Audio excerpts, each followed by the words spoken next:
best girl, baby girl Glass is back, y'all. I don't know how you guys feel about Lark and Therese and about Glass, but on me, on a personal level, I am happy and ecstatic to freaking see them back again. Personally, I love Glass. I like that she is strong-willed and a little bit toxic and one of Naofumi's great enemies, but at the same time, like, because of what he saw from her world or whatever she has been dealing with, what memories that he saw of what was happening, because of those memories, he now empathizes and sympathizes with her on another level.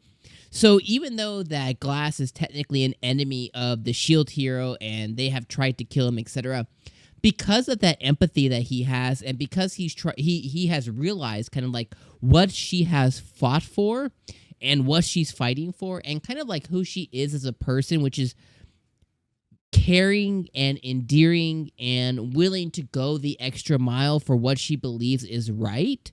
Because of all those different reasons, like, I feel like Naofumi likes her. And I'm not saying like a romantic sense, but I think that instead of hating her, I think he likes her because he understands her. And I hope that that kind of makes sense. But that's always the vibe that I got during the end of season 1. And especially right now, at the end right now, when obviously Lark and Therese were there. But when he was like, yo, Glass, is that you? And, you know, Glass is like... you know what I mean? But at the same time, it's kind of like fear and excitement, kind of like all at the same time. You know what I mean? And I think that that is just... it's just something I want to know more about, and it's something that I hope that ends up getting explored, because I really love those three characters, like Lark, Therese, and Glass. I really love them. As characters. I really love when they were introduced during the level up and, you know, island thing. I love when they were introduced during the season. I love finding out about some of their motivations, you know what I mean? And Glass, I just think, you know, like, yo, Glass is best girl for sure. And I just really enjoy her as a character. So I'm really interested in seeing that explored more, and I can't wait to kind of get more of that with the Shield Hero. So This episode essentially was just really about tortoise exploration. It was about two things. It was about finding the way to destroy the spirit tortoise and finding themselves a little bit. But before I hit on that, there's one more thing that I want to talk about with the reveal of Lark and Therese and Glass that I want to make sure that I say now, so that as I kind of go over the episode holistically, I don't forget. I have always been very interested when it comes to Lark, Therese, and Glass on how they're able to easily travel to this world if they are even from another world, right? Like they have mentioned before, they had mentioned the seven star heroes, I think it was. Correct me if I'm wrong in the comments. But they basically mentioned that there are 7 other heroes who inhabit the land who were isekai or summoned and who are from this land. So there's 2 different sets of people part of this hero group. Ones that were given the opportunity to be a hero who was from this world, and some of them, we don't know if it was 1 or 3 or 5 of them, were summoned to also be part of that group. Now they're like a tier below the actual cardinal heroes. And their importance to the world isn't as much, but they are still really important. So as we move the story forward, this can go one of 2 ways, because I have constantly wondered how the hell can they just continually travel to, if they're from another world, which we're gonna assume right now that yes they are, because that's what was told to us essentially. If they're from another world, how in the hell are they able to continually travel to this world, travel to the world that the Cardinal Heroes envelop? How are they able to travel there before the actual timer is done, before the monsters attack, right? Before the actual summonings happen? How are they able to travel here before kind of freely back and forth? How does that happen? I really need that explained to me, right? And can Naofumi and the four cardinal heroes reciprocate that? Are they able to somehow travel to the world they come from and kind of explore and do the same things that they have been doing in this world? I just want to know if that's a possibility. I think that's very interesting. The other thing is, if they're from another world again, and assuming they're not Japanese as well, right? Language barriers, I guess you can say that they're translated automatically by the weapons that they have, like the shield and stuff, because that's what ends up happening for the bow and stuff. So maybe there's no language barrier because of their weapons that they currently were given from another world and this world. Could be that. So I just want to know more about the ability to travel back and forth. Then the next question, I guess, is, well, why are they here? Well, the spirit tortoise obviously has something to do with that. Do they also have some kind of how do you say it? Do they also have some kind of like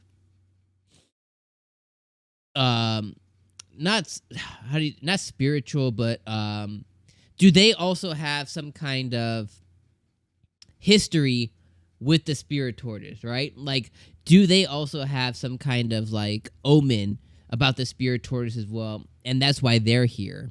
Like, those are all definitely questions on, like, well, their timing is a little bit too specific right now, right? So, like, why are they here exactly, and how did they get here? Those are all questions that I hope gets answered. The flip side of that is, are they not from another world? Are they just 3 heroes that are part of the 7-star heroes, and the memories and the flashback that Naofumi saw wasn't what occurred in another world, but it was what occurred here instead. And they're just from another country or another land, essentially. And maybe Glass is from this land, which is why she cares so much. I'm just going to throw that out there and say that's probably not it, but there's a possibility. Regardless, we're all going to find out about it together as this goes on. So as you see, this episode was extremely riveting because it got all of my juices and it got all my ideas flowing on what could be. So I think this episode was freaking amazing. All right. Now going back to what I was starting to say. So the episode was, and I'll try to do it quickly. The episode was about 2 things, really. Finding out exploring the spirit tortoise and finding out what its weakness is to officially destroy it. And exploring themselves. Now, the exploring themselves part was really centered around Risha. And I love Risha. I think she is cute. She's adorable. She doesn't have confidence in herself, but she's finding it, which she found her voice towards the end of the episode. Putting aside 𝐒𝐡𝐚𝐧𝐬𝐭 for a moment and really saying, hey, I'm part of Naofumi's party. I'm part of the Shield Heroes party. I deserve to. Wherever you go, I'm going because I am part of your party. Like, I am part of you, essentially, right? In not a weird sense, but just like we're together, period, at the end. So she found her voice, which I was very excited to see because I love seeing Risha grow. And I kind of love seeing her grow out of just this obsession with 𝐒𝐡𝐚𝐧𝐬𝐭. Like, I get that he saved her and she feels some kind of way towards that. And she probably was like love at first sight. But if that's not reciprocated to her, if 𝐒𝐡𝐚𝐧𝐬𝐭 doesn't feel the same way, if he did it because, not just to be a hero, because that's kind of his complex, is he just wants to be a hero and praised. He didn't probably save her out of like the good nature of his heart, or because he saw something in her, or because he's like, oh, she's cute or whatever. He probably just did it because he wanted to get praised for his actions. So I like her finding her voice, and I like her finding her purpose, and I like how 𝐒𝐡 was part of finding that for her. I think that was all very special. The next thing is finding the center of the tortoise, and we found out that it's his heart. It's the tortoise's heart, and that's where they're heading now. But during while they were exploring, they were able to find some Japanese writings from the prior heroes. They were able to find out what the tortoise's purpose was. So I was really enveloped in this episode, and I thought that all those different things that it hit on, the exploration, Risha finding herself, 𝐒𝐡 finding herself a little bit too, because she's constantly like feeling like the villain, but really she's not the villain in a way. Like she isn't. What she was created for is villainous, but her herself is more than that. And I hope that when they do finally kill the spirit tortoise. I hope they find a way to keep her around. I don't know if that's going to happen. It probably won't. We're probably going to have to say goodbye to her, even though I love her so much. But I hope that they find a way, because she's more than the sum of her parts. And, you know, I love how even within Risha, the old lady said that, hey, she was recognized by us, Naofumi and Grandma, that she's extremely intelligent, and this is where her resources lie. But then also, she was also recognized to inherit the move that Grandma's trying to teach them, the style that she's like, she's very inept in that.